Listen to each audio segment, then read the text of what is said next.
next to who? Oh, Oh, you want to stand in front, Jeremy? Like, right here? I'm sorry.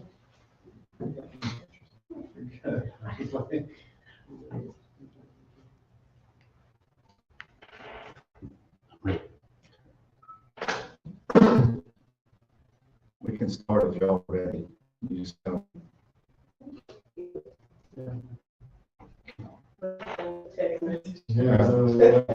Or we can wait till 10:30 either way. Just let me know.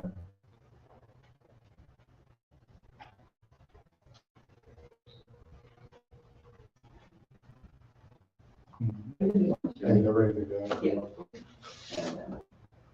Okay, you're good. I have some listeners. All right. We're starting. Okay, gotcha, we're good. Good morning and thank you for being here. I'm James Tarbox, the District Attorney of the 12th Judicial Circuit, which is comprised of Coffee and Pike counties. With me this morning, going my left, your right, Assistant District Attorney Jeremy Mitchell, who coordinates the 12th Judicial Circuit Drug Task Force, Chief Deputy Michael Hines of the Coffee County Sheriff's Office, Coroner Arnold Woodham, Coffee County Coroner's Office, Sheriff Scott Bird, Coffee County Sheriff Office, Lieutenant David McGowan, State Bureau of Investigation, Chief Michael Moore, Enterprise Police Department, and Lieutenant Mark Anderson, Enterprise Police Department. We're here today to talk about fentanyl and to announce arrests for the charge of manslaughter in multiple recent Coffee County fentanyl overdose deaths. During the 2023 legislative session, the Alabama State Legislature passed a new law for the charge of manslaughter when a person, typically a drug dealer, provides fentanyl or a drug containing fentanyl to another person who takes that drug and then dies of an overdose. At that time, there was a technical defect with the law, and in 2024, the legislature fixed the defect, and the manslaughter charge for a fentanyl overdose death became effective on April 23rd of this year. In late summer of this year, we had a meeting of the 12th Judicial Circuit Drug Task Force where I made my thoughts known about this law. At that time, I did not think that we would be using much of this law. And then unfortunately, people started dying. Since late August, there have been approximately 15 fentanyl overdose deaths in the 12th Judicial Circuit, Coffee and Pike counties. Per standard protocols, toxicology and/or full autopsies have been conducted on each death, and in every instance of those deaths, the deceased person's blood has contained fentanyl and xylazine. Xylazine, also known as tranq, is an animal sedative generally associated with large animals such as horses. The addition of xylazine to fentanyl makes the fentanyl significantly stronger in the body and much less likely that Narcan or other medicines meant to stop an overdose will be successful. On September 11th of this year, Enterprise Police and Enterprise Rescue responded to the residence of Harrison Parker in Enterprise.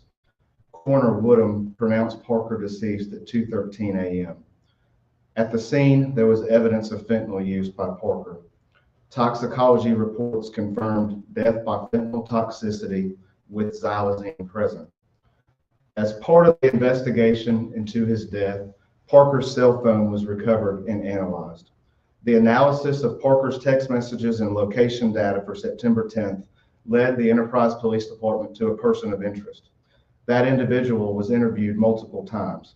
Based upon the phone evidence and interviews, it was determined that there was probable cause to arrest Jashawn Jones for providing the fentanyl taken by Harrison Parker that caused his death. Jashawn Jones was arrested on the charge of manslaughter on Friday, December 13th at the Coffee County Jail, where he was already incarcerated on an unrelated drug charge. On October 4th, 2024, Eric Hicks was found unresponsive in his cell at the Coffee County Jail during the breakfast hour.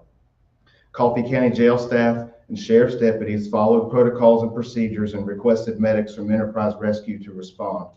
Hicks was deceased prior to their arrival. Based upon the condition of his body, he had likely been deceased for several hours during quiet hours where the lights are out at the jail. Standard protocol with any jail death is for the State Bureau of Investigation to be called in to investigate, and SBI agents were called to the jail. Chief Deputy Coroner Mark Kelly arrived at the jail and conducted an oral swab drug test on Hicks. That test was positive for fentanyl. The SBI investigation revealed that inmate Michael Stronconi, who had been arrested by the Enterprise Police Department the night before and booked into the jail after lights out, was placed in the cell with Eric Hicks. Unfortunately, when he was arrested and brought into the jail, Stronconi was able to sneak multiple fentanyl pills into the Coffee County Jail undetected. He provided some of these pills to Hicks, and Hicks ingested them, and they ultimately caused his death. An autopsy conducted by the Alabama Department of Forensic Sciences has concluded that Hicks's death was caused by fentanyl toxicity and xylazine toxicity. Based upon the investigation, Stronconi was arrested for manslaughter and promoting prison contraband on Friday, December 13th at the Coffee County Jail, where he was already incarcerated on unrelated drug charges. I want to be nothing but clear that the Sheriff's Office has been transparent and fully cooperative in this matter. It's my hope, and I believe that every person standing up here with me agrees, that this press conference and this announcement will serve three purposes. Number one, to inform the public that we are not letting these overdose deaths go, and that law enforcement is going to do the best that they can to investigate each and every one of these matters as they occur here in Coffee County and in the 12th Judicial Circuit. These investigations have led to these two arrests that we announced today. Number two, I want to inform the public that there is currently a very dangerous drug on our street and in this community, and I'm sure other communities in our state and nation as well. We all know that fentanyl is dangerous enough on its own. When mixed with xylazine, it is an indiscriminate killer.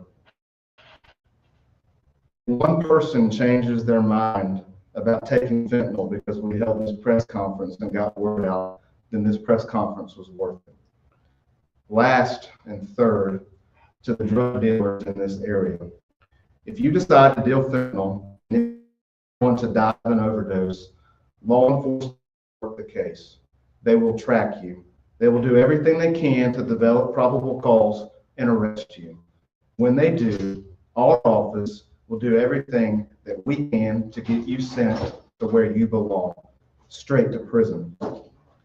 I am sick and tired of people dying in the 12th Judicial Circuit. This group and law enforcement in the 12th Circuit will follow you to hell and back if it means that we can hold you accountable for dealing this poison to our citizens.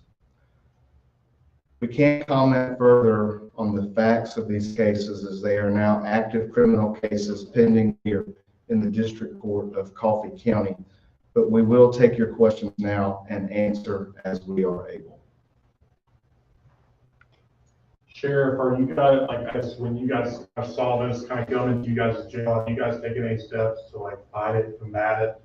Well, we fight it every day. We have the latest technology, and these things are just so powerful, so small now. But yes, we are changing as the day changes. Yes, we catch it all the time. But you know, we have the latest technology, and we follow all procedures, and we've taken it twice. Just to kind of put the word out there in terms of the time they'll be facing, is there any thing you can tell me on the sentencing guidelines for a manslaughter charge? My recollection on a manslaughter charge, if you had no priors, would be approximately 6.5 to 13 years on the the voluntary sentencing guidelines. Under the Code of Alabama, manslaughter is a Class B felony. With no priors, it is a 2 to 20 year sentence. A judge does not have to follow the voluntary sentencing guidelines, and they could impose that maximum 20. Now, if someone has prior felony convictions that would be able to be eligible for what we call the Habitual Felony Offender Act, that 2 to 20 range can be increased. where, did Parker and what was Hicks in the Coffee County Jail? What was his charge? Was he being held? Hicks had been held in the jail, and Sheriff, you can confirm this, I believe, on multiple different. Yeah, he had several. matters. He'd been there since June of the year, of last year. He'd give us no problem. We had no issues with him. I might have missed it. How did drugs get into the jail? So we strip search everybody who comes in the jail. We've got a body scanner that everybody gets in when they come into jail. And then they do a strip search. Now, this fentanyl is so small, so minute, the detector didn't see it. It just didn't find it. He was checked properly, and these guys know what they're doing because he knows he's a dealer.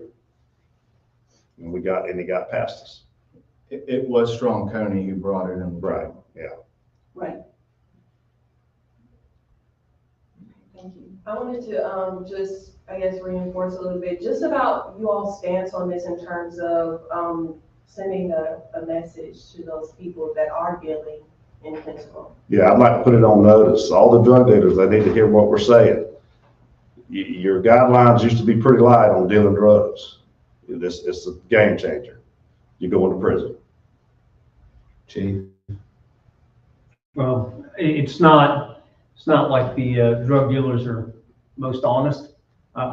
So it's not that they're going to listen to a bunch of older law enforcement agents, but it's the first time in my career, and probably everybody that has senior years, that we actually can come after with teeth with drug dealers. So I'm not going to make any promises to drug dealers. I don't think any of us are. I'm just simply saying you will be prosecuted. My officers will be investigating, and we have turned our ability to investigate a death scene of just somebody simply overdosing to actual prosecution phase. And so we will take those scenes, every scene we go to now won't be just calling the coroner and just doing our process. We will process it as a criminal scene, manslaughter, murder, whatever we can get. It'll all be processed the same. That ensures our ability to prosecute those drug dealers. So there's no promise to them. It's promises to the citizens and people that have family members that we know have problems. This is reaching out to them and saying, we understand and we're going to prosecute those that hurt our family and our community. And like you mentioned, this actually gives teeth to this prosecution, but this is in addition to the joint efforts you all make together in terms of fighting fentanyl. But talk about how much this just adds to that effort of making sure that no one else is hurt by this drug. We do all work together, and this Coffee County has collaborated a lot. I've seen that over the past year on our multiple efforts and previous press conferences. This just is another tool in the toolbox to try to get bad people off the street. Sheriff Byrd has narcotics investigators. Chief Moore has narcotics investigators. We're already building distribution and trafficking cases. This is just a new charge where if somebody tragically dies because of the poison that these drug dealers are putting on the streets, we have something else to go after them with if we think we can build the case to show that that drug dealer provided those drugs to the person who has passed away. And so, it's just one more element in a criminal prosecution. We think we can charge this, we think we can charge that. It just adds to the toolbox, and thankfully, the sentencing range on manslaughter is going to be higher than some of your other crimes like distribution.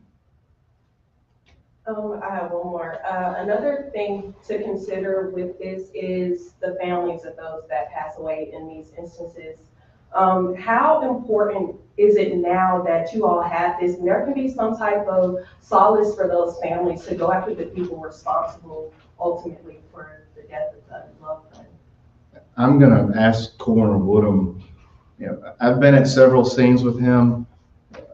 When I say I'm tired of people dying, I'm tired of seeing the reaction and the hurt it causes their families on the scene. And so he can speak more to that from his office's standpoint, because he has to make those death notifications. And every single time these people are just crushed. And it's the worst day of their life. And so From a law enforcement perspective, I'm glad that we can now do something else to potentially provide some closure, but Thank you, James. When I took this job, well, when I wanted to decide to run and got elected to this job, I knew that it's going to be hard. It is the hardest part of my job. And especially just to add more in line to you, the Harrison Parker case was a friend of mine. So, yes, tiny as everybody is in Coffee County, with all the stuff here, like Chief Moore said, is all the years experience. We pretty much, when we run across somebody, we know who they are. So it does affect us. It just puts more eagerness into me to make sure that we do everything we can to make sure justice is not only for the state, but for the family people and also. But back to the reason what you said,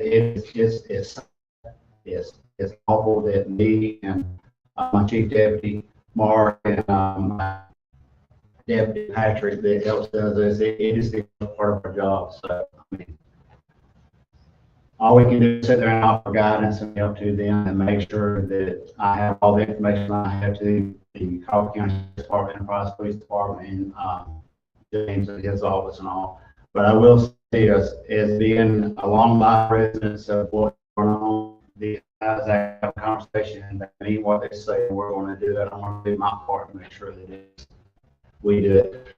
One other thing that you may not know that we can do to help them is right away we have tools in our toolbox and corners office to pretty much way and to put them on notice what we need to be doing pretty quick. So Texas family this morning, and they were relieved they had some closure. They really were. And I was friends with the Parker family, and they are good. They are the same. any other questions?